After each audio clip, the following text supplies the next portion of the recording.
আমরা আমাদের অবস্থান থেকে চেষ্টা করেছি। আজকে বাংলাদেশ স্বৈরাচার মুক্ত। আজকে আমরা আপনাদেরকে নিয়ে বসে আলোচনা করতে পারছি, বিষয়গুলো জানাতে পারছি, বোঝাতে পারছি। এর আগে আমরা ঢাকায় উপস্থাপন করেছিলাম, রিলঞ্চিং আমরা 2 বছর আগে করেছি, তারপরে আবার 1 মাস আগে আমরা ঢাকায় রিলঞ্চিং করেছি আনুষ্ঠানিকভাবে। নেতৃবৃন্দ, এই যে 31 দফা, যেটি প্রথমে 27 দফা ছিল, পরে আমাদের সাথে যে সকল রাজনৈতিক দলগুলো, গণতান্ত্রিক দলগুলো স্বৈরাচার আন্দোলনের ভূমিকা রেখেছেন, সাথে ছিলেন, আমাদের মতন অত্যাচার নির্যাতন সহ্য করেছে তাদের নেতাকর্মীরা, তাদের সকলের মতামতের ভিত্তিতে 27 থেকে আমরা 31 করেছি, কিছু কিছু যোগ করেছি আমরা সেখানে দফা। এখন আমরা গত 2-3 মাসে দেখছি বিভিন্ন ব্যক্তি, সকলের প্রতি শ্রদ্ধা রেখেই বলছি, বিভিন্ন ব্যক্তি বর্গ বিভিন্ন সংস্কারের কথা বলছেন। এর মধ্যে যে সকল সংস্কারের কথা ব্যক্তিবর্গ যারা বলেছেন, বিভিন্ন সংগঠনের, সেটি রাজনৈতিক দল হতে পারে, ব্যক্তি পর্যায়ে হতে পারে, কোনো স্বনামধন্য বিখ্যাত ব্যক্তি হতে পারেন, বিভিন্ন জন বিভিন্ন তাদের অবস্থান থেকে বলেছেন। কিন্তু খেয়াল করে দেখবেন, তাদের যে সকল সংস্কারের প্রস্তাব এসেছে কম বেশি এখন পর্যন্ত আমরা মিডিয়ার মাধ্যমে যতটুকু দেখেছি জেনেছি, আমাদের 31 দফার ভিতরে কিন্তু সবগুলোই আছে। হয়তো কিছু শব্দের এদিক ওদিক আছে, কিন্তু মূল যেই বিষয়গুলো আমরা বিভিন্ন বিষয়ে বলেছি, তারাও কিন্তু একই বিষয় বলেছেন, হয়তো একটু ভিন্নভাবে বলেছেন। কেন এই কথাটি বললাম? এই কথাটি এই কারণেই বললাম, আমরা কিন্তু পরিবর্তিত পরিস্থিতির পর কোনো সংস্কারের কথা বলিনি। আমরা বলতে বাংলাদেশ জাতীয়তাবাদী দল বিএনপি এবং তার সাথে যারা আন্দোলনকারী গণতান্ত্রিক দলগুলো ছিলেন তারা, আমরা কিন্তু এমন একটা সময় এই 31 দফা উপস্থাপন করেছি যখন আমরা জানতাম স্বৈরাচারের পতন হবে। হয়তো সঠিক সময়টা আমরা জানতাম না, কিন্তু এই আত্মবিশ্বাস আমাদের মধ্যে ছিল যে স্বৈরাচারের পতন হতেই হবে একদিন। এরকম একটা পরিস্থিতিতেই আমরা দিয়েছিলাম। এবং এর থেকে একটা বিষয় প্রমাণিত হয় যে আমরা যে বলি আমরা দেশের জন্য, দেশের মানুষের জন্য চিন্তা করি এবং কাজ করতে চাই, বাংলাদেশ জাতীয়তাবাদী দল, এটি হচ্ছে তার সবচেয়ে বড় প্রমাণ। এখন প্রিয় সহকর্মীবৃন্দ, আমরা সারাদিনে কি অর্জন করলাম দেখুন। এখানে 31 দফা আছে, 31 দফা আপনাদের সামনে উপস্থাপন করা হয়েছে, আপনারা আপনাদের পক্ষ থেকে বিভিন্ন বিষয়গুলো তুলে ধরেছেন 31 দফার আলোকে। 31 দফায় আমরা একটি কথা বলেছি, লাস্টের পেজে আছে, ওখানে আমরা অ্যাড্রেস দিয়েছি, ইমেল অ্যাড্রেস দিয়েছি, যে এই 31 দফায় সবকিছু না। কোনো ব্যক্তি, কোনো সংগঠন যদি মনে করেন এখানে একটি নতুন কিছু অ্যাড করা প্রয়োজন, সংযোজন করা প্রয়োজন, আমরা বিবেচনা করে যদি দেখি যে সেটি ভালো একটি প্রস্তাবনা, অবশ্যই আমরা সেটি গ্রহণ করব। অবশ্যই আমরা সেটি গ্রহণ করব। তবে এই যে অর্জনটি, প্রিয় সহকর্মীবৃন্দ, এই অর্জনটি কিন্তু আজকে সারাদিনে আমরা করতে পারবো না। আগামীকালকেও যদি আমরা সারাদিন বসে তারপরে আমরা অর্জন করতে পারবো না, আগামী পরশুদিনও যদি তারপরে অর্জন করতে পারবো না। আমরা এই 31 দফাগুলোর অর্জন কম বেশি তখনই করতে পারবো যখন জনগণের সমর্থন নিয়ে আপনারা সরকার গঠন বা দেশ পরিচালনার সুযোগ পাবেন, তখনই আমরা এটি করতে পারবো। আমরা এই দফাগুলোর প্রত্যেকটি দফা, এর ভেতরে যেই কথাগুলো আছে, এই দফাগুলোকে সামনে রেখে আমরা যেই বিষয়গুলো বলতে চাইছি জনগণকে, এগুলো আপনাদেরকে আরো নিয়ে যেতে হবে মানুষের কাছে, প্রান্তিক মানুষের কাছে, জনগণের কাছে নিয়ে যেতে হবে। এখানে কৃষকের কথা আছে, এখানে শিক্ষকের কথা আছে, এখানে ছাত্রের কথা আছে, এখানে বিভিন্ন শ্রেণী পেশার শ্রমজীবী মানুষের কথা আছে। এই সকলের কাছে আপনাদেরকে এই বিষয়গুলো নিয়ে যেতে হবে, তুলে ধরতে হবে। আপনারা এখানে যারা আজকে উপস্থিত হয়েছেন, বিশেষ করে উপস্থিতি যারা আছেন, যারা কার্ড হিসাবে এখানে কার্ড গলায় দিয়ে যারা উপস্থিত হয়েছেন, আপনারা প্রত্যেকে কিন্তু বিএনপির একজন প্রতিনিধি, বিএনপির একজন অ্যাম্বাসেডর, বিএনপির একজন নেতা হিসেবেই আপনারা এখানে উপস্থিত আছেন। আমরা কেন্দ্র থেকে আপনাদের কাছে নিয়ে এসেছি,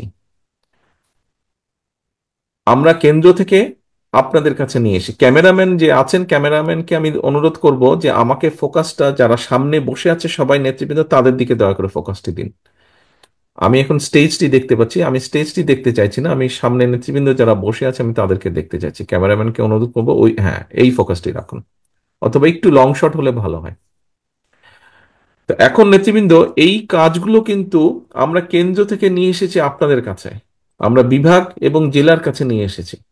আপনাদের হাতে, জেলা নেতৃবৃন্দের হাতে আমরা কতগুলো, আজকে আপনাদের হাতে যে ফোল্ডারটি দেওয়া হয়েছে, এই ফোল্ডারের ভিতরে যা যা আছে তার সেই জিনিসগুলোই কিছু সামান্য কিছু বেশি পরিমাণে আপনাদের জেলা নেতৃবৃন্দের হাতে আমরা তুলে দিয়েছি, বিএনপির জেলা নেতৃবৃন্দের হাতে। আমরা জানি আপনার এলাকা বেসিসে আপনার সাথে আপনার অঙ্গ সংগঠন যারা আছে সকলের জন্য প্রত্যেকটি হাটে বাজারে যদি যান, প্রত্যেকটি পাড়ায় যান, এনাফ না। আমরা যতটুকু দিয়েছি একটি বক্সের মধ্যে, সেটি এনাফ না। এখানে আমাদের সকলের সম্মিলিত উদ্যোগ, প্রচেষ্টা, চেষ্টা প্রয়োজন। তাহলেই আমরা নিয়ে যেতে পারবো। কি সেটি? সেটি হচ্ছে আমরা আপনাদের কাছে, জেলা নেতৃবৃন্দের কাছে আমরা পেন ড্রাইভের মাধ্যমে সফট কপিগুলো দিয়ে দিয়েছি, যাতে করে আপনারা রিপ্রিন্ট করতে পারেন, প্রিন্ট করে নিতে পারেন এই কাগজগুলো আবার। অর্থাৎ আমরা আপনাদের কিছু দিয়েছি, আপনাদেরকেও সহযোগিতা করতে হবে। এখানে আমরা যারা আছি আমরা সকলে মিলেই বাংলাদেশ জাতীয়তাবাদী দল। কাজে এখানে প্রত্যেকটি মানুষকে স্ব স্ব অবস্থান থেকে উদ্যোগ নিতে হবে, প্রত্যেকটি মানুষকে স্ব স্ব অবস্থান থেকে চেষ্টা করতে হবে। কারণ এই 31 দফা, এর মধ্যে আপনার চিন্তা আছে, এর মধ্যে আমার চিন্তা আছে, এর মধ্যে আমাদের সাথে যারা আন্দোলন করেছেন তাদের চিন্তা আছে, এর মধ্যে আমাদের ছাত্র দলের চিন্তা আছেন, মহিলা দলের চিন্তা আছে, এর মধ্যে আমাদের তাঁতি দলের চিন্তা আছে। সবার সম্মিলিত চিন্তার ফলই হচ্ছে এই 31 দফা। এখন প্রিয় সহকর্মীবৃন্দ, আমরা যেই কথাটি বলছিলাম, অর্জন, আমরা তখনই অর্জন করতে পারবো যখন আমরা জনগণের সমর্থন নিয়ে আমরা সরকার গঠনে সক্ষম হব। কিন্তু এই জনগণের যে সমর্থন, এই সমর্থনটিকে নেওয়া, এই সমর্থন বা জনগণের যে এই আস্থা, এই আস্থাটিকে ধরে রাখার দায়িত্ব কিন্তু আপনার এবং আমার, আপনাদের সকলের, আমাদের সকলের। এই আস্থা ধরে রাখার দায়িত্ব কিন্তু জনগণের না। এবং আস্থা যদি ধরে রাখতে হয়, তাহলে প্রিয় সহকর্মীবৃন্দ, কথাগুলো আপনারা আগেও শুনেছেন, হয়তো অন্য অনুষ্ঠানেও আমি বলেছি, শুনেছেন, পত্রপত্রিকা আপনারা পড়েছেন। তারপরেও আমি বলতে চাই একই কথা, কারণ এই কথাগুলো আমার কাছে মনে হয় গুরুত্বপূর্ণ। এই আস্থা যদি আমাদেরকে ধরে রাখতে, আমাদের সকলকে মিলে চেষ্টা করতে হবে। স্বৈরাচারকে পালিয়ে যেতে যে আমরা বাধ্য করেছি, সেটি বিএনপি একা যেমন করেনি, সকল রাজনৈতিক দলকে নিয়ে যেমন করেছে, সকল রাজনৈতিক দলগুলোও একা করেনি। সমাজের সব, প্রায় বলা যায় সব শ্রেণী পেশার মানুষের সহযোগিতা নিয়েই রাজনৈতিক দলগুলো সক্ষম হয়েছে স্বৈরাচারকে পালিয়ে যেতে বাধ্য করতে। অর্থাৎ একটি কোনো বড় কাজ, একটি কোনো ভালো কাজ এককভাবে কেউ করতে পারে না। সকলের সম্মিলিত প্রচেষ্টার মাধ্যমেই করতে হয়। এবং সকলের সম্মিলিত প্রচেষ্টার মাধ্যমে যদি সেই কাজটি করতে হয়, তাহলে অবশ্যই সেখানে একটি আস্থার প্রয়োজন, সেখানে একটি বিশ্বাসের প্রয়োজন। প্রিয় সহকর্মীবৃন্দ, আপনারা প্রায় বলে থাকেন, আপনাদের সাথে যখন আমার প্রায় কথা হয়, বিভিন্ন সময় কথা হয় কম বেশি, আপনারা বলে থাকেন যে মানুষের আস্থা আছে বিএনপির উপরে। হ্যাঁ, মানুষের আস্থা আছে বিএনপির উপরে, কথাটি সঠিক। কিন্তু যদি আস্থা আছে বলে আমরা ঘরে বসে থাকি, তাহলে কিন্তু সেই আস্থা আস্তে আস্তে ক্ষয় হতে থাকবে। সেই আস্থা আছে বলে যদি আমরা চুপচাপ থাকি, অথবা আহ, এমন কিছু করি যে ঠিক আছে এখানে যদি একটু কিছু হয়, তাহলে এত বড় দেশের মধ্যে তো আর এমন কিছু হচ্ছে না, এরকম যদি কোনো ভুল চিন্তা করে থাকি, তাহলেও কিন্তু আমরা ক্ষতিগ্রস্ত হব।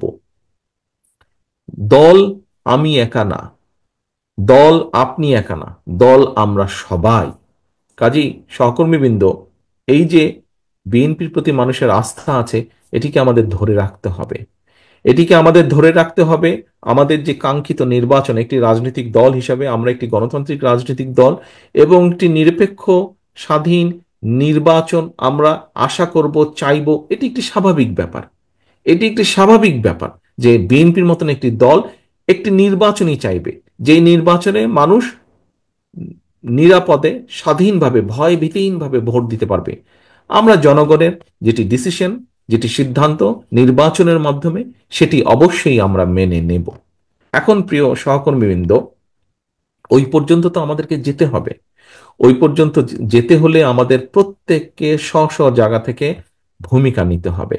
এখানে ছাত্র দলের কর্মীই হোক, এখানে তাঁতি দলের কর্মীই হোক, এখানে যুব দলের কর্মী হোক, স্বেচ্ছাসেবক দল হোক, মহিলা দল হোক, আপনার কাছে যদি এরকম একটি 31 দফা থাকে, আমার নেতা হিসাবে আপনার প্রতি নির্দেশনা থাকবে, আপনার সহকর্মী হিসাবে আপনার প্রতি আমার অনুরোধ থাকবে, আপনি চেষ্টা করেন নিজ উদ্যোগে চেষ্টা করেন এরকম 10টি ছাপাতে, ছাপিয়ে 10 জন মানুষের কাছে যেতে।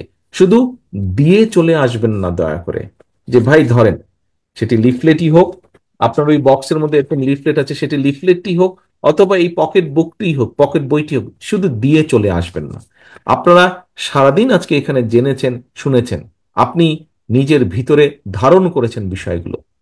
শুধু নিজের ভিতরে রাখলে হবে না তো, এটি আপনাকে নিয়ে যেতে হবে জনগণের কাছে, এটি আপনাকে নিয়ে যেতে হবে আপনার ভোটারের কাছে, এটি আপনাকে নিয়ে যেতে হবে আপনার পাড়া প্রতিবেশী। আপনি পুরা ফরিদপুর জেলা, পুরা শরীয়তপুর জেলায় ঘোরার দরকার নেই, আপনি আপনার নিজের পাড়ার মধ্যেই করুন। আপনার নিজের পাড়ার মধ্যেই আপনি 31 দফাটি নিয়ে যান। অর্থাৎ আমরা জনগণের জন্য কি করতে চাইছি, দেশের জন্য কি করতে চাইছি, এটি যদি মানুষ না জানে, তাহলে মানুষ আপনাকে কিসের ভিত্তিতে সমর্থন দিবে? হ্যাঁ, বিএনপি ঠিক আছে, একটি বড় দল, শুধু কি সেজন্যই দিবে? প্রিয় সহকর্মীবৃন্দ, মানুষের কিন্তু এখন চিন্তাধারা পাল্টেছে। মানুষের মানুষের মানসিকতা পাল্টেছে।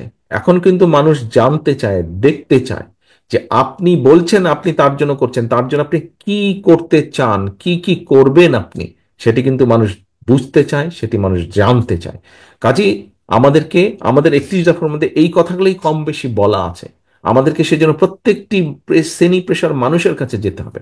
হ্যাঁ, হয়তো আমরা হয়তো আমরা একবারে সবকিছু করতে পারবো না। এখানে অনেকগুলো, আপনারাও যখন প্রশ্ন করেছেন অনেকগুলো কথা বলেছেন আপনারা। কৃষিতে আমরা যা করতে চাইছি, শিক্ষা ক্ষেত্রে আমরা যা করতে চাইছি, নারীদের জন্য আমরা যা করতে চাইছি, আমরা একবারে সবকিছু পারবো না। কিন্তু অন্তত আমরা সূচনা করতে পারবো, আমরা যদি মানুষের সমর্থনের সুযোগটা পাই। এবং সূচনা যদি আমরা করতে পারি, আমরা সূচনা করব।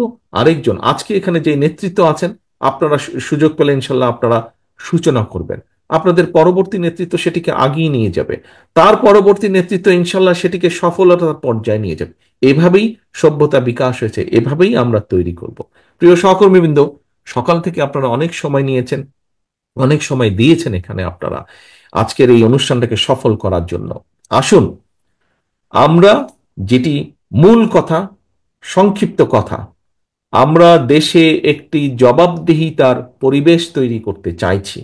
রাজনৈতিক দল হিসাবে আমাদের মূল লক্ষ্য উদ্দেশ্য জবাবদিহিতা। সেটি কি জবাবদিহিতা? শুধু কি প্রধানমন্ত্রী জবাবদিহিতা করবে? শুধু কি মন্ত্রীরা জবাবদিহিতা করবে? শুধু কি এমপিরা জবাবদিহিতা করবে? নো। জবাবদিহিতা প্রতিটি পর্যায়ে থাকতে হবে। ইউনিয়ন পরিষদের মেম্বার যেরকম জবাবদিহিতা করবে, প্রধানমন্ত্রীও জবাবদিহিতা করবে। পৌরসভার চেয়ারম্যান, উপজেলা চেয়ারম্যান যেমন জবাবদিহিতা করবে, মন্ত্রীদেরকেও জবাবদিহিতা করতে হবে।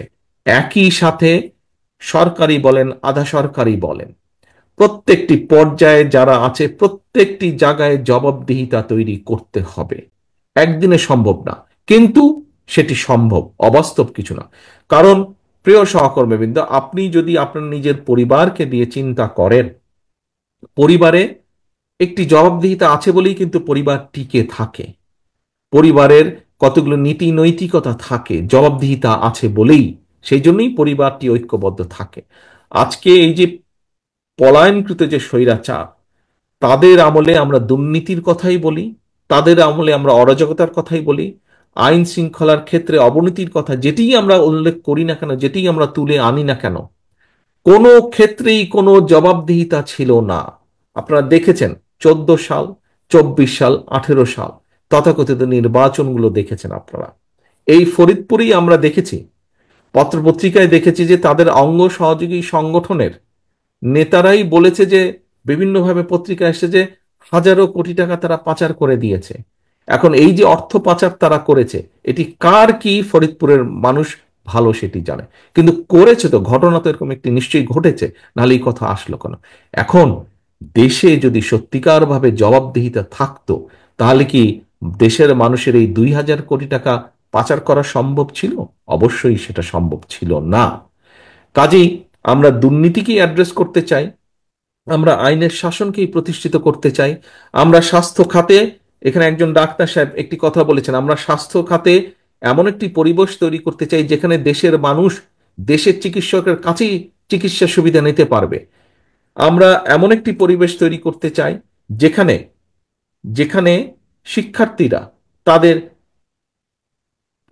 তাদের যেটা ন্যায্য শিক্ষা, সেই শিক্ষা দেশের করতে নিতে পারবে। যেটি আমরা করতে চাই না কেন, একজন পলিটিক্যাল অ্যাক্টিভিস্ট বা একজন রাজনৈতিক কর্মী হিসাবে আমি মনে করি জবাবদিহিতা যদি প্রতিষ্ঠিত করা যায় তাহলেই একমাত্র সবকিছু অনেক কিছু করা সম্ভব। এবং সেই অনেক কিছুর যদি সূচনা করতে হয় প্রিয় সহকর্মীবৃন্দ, তাহলে আমাদেরকে নিশ্চিত করতে হবে যে দেশে একটি, যেই নির্বাচনের জন্য দেশের মানুষ, যেই জবাবদিহিতা তৈরির জন্য, যেই অধিকার প্রতিষ্ঠিত করার জন্য দেশের মানুষ জীবন দিয়েছে, আমাদের হাজারো নেতাকর্মী শহীদ হয়েছেন, সেই কার্যটি যাতে সম্পন্ন হয়। এবং এই কাজটি যদি করতে হয় ঘুরে আবার পিছনেই যেতে হবে। সমগ্র মানুষ একত্রিত হয়ে, বিভিন্ন শ্রেণী পেশার মানুষ ঐক্যবদ্ধ হয়ে যেরকম স্বৈরাচারকে পালিয়ে যেতে বাধ্য করেছে, ঠিক অধিকারকে, দেশের মানুষের অধিকারকে প্রতিষ্ঠিত করতে হলে সকলকে একত্রিতভাবে ঐক্যবদ্ধভাবেই করতে হবে। এবং তখনই ঐক্যবদ্ধভাবে সেইটি নিশ্চিত করতে সক্ষম হলেই আমরা 31 দফার বাস্তবায়নের কাজ শুরু করতে সক্ষম হব, যার মাধ্যমে পর্যায়ক্রমিকভাবে আমাদের কাঙ্ক্ষিত বাংলাদেশ গড়ার কাজটি আমরা শুরু করতে পারবো। প্রিয় সহকর্মীবৃন্দ, আজকে আপনারা এখানে সারাদিন সময় দিয়েছেন, সারাদিন সময় আপনারা ব্যয় করেছেন। আপনাদের সহকর্মী হিসাবে, আপনাদের নেতা হিসাবে আমার একটি কথা আপনাদের কাছে, আমরা যদি আমাদের লক্ষ্য অর্জন করতে চাই, এখানে উপস্থিত প্রত্যেকটি নেতা, প্রত্যেকটি কর্মীর সহযোগিতা আমার প্রয়োজন। আপনাদের সহযোগিতা আমার প্রয়োজন বাস্তবায়নের জন্য। কি সেই সহযোগিতা? সহযোগিতার প্রথম শর্ত, অনেকগুলো শর্ত আছে। প্রথম শর্তটি হচ্ছে প্রথম শর্তটি হচ্ছে জনগণকে আস্থায় রাখা। এবং জনগণকে যদি আস্থায় রাখতে হয়, আপনি বিগত 15 বছরের বেশি সময় বহু অত্যাচার নির্যাতন সহ্য করে আজ এই জায়গায় দাঁড়িয়ে আছেন বা আজ এই জায়গায় উপস্থিত হয়েছেন। আপনাদের কাছে বিষয়টি, ঝড় আপনারা পার হয়ে এসেছেন। প্রিয় সহকর্মীবৃন্দ, এখন যেই পালা সেটি হচ্ছে, এখন যেই অংশ সেটি হচ্ছে জনগণকে আস্থায় রাখা। জনগণকে আস্থায় রাখতে হলে অবশ্যই জনগণের প্রত্যাশা অনুযায়ী আমাদেরকে উঠতে হবে, চলতে হবে, আমাদেরকে কথা বলতে হবে, আমাদেরকে সেভাবে বসতে হবে।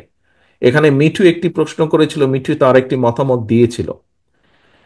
আমি সেই মিঠুর সাথেই একই সাথে আমি বলতে চাই, আমাদেরকে জনগণকে আস্থায় রাখতে হলে অবশ্যই আমাদের মধ্যে কেউ কেউ কিছু কিছু ভুল করছে, সেই ভুলগুলোকে তাদেরকে শুধরে দিতে হবে, অথবা তাদেরকে সতর্ক করতে হবে, তাদেরকে সাবধান করতে হবে, ক্ষেত্র বিশেষে আমাদেরকে আরো কঠোর হতে হবে।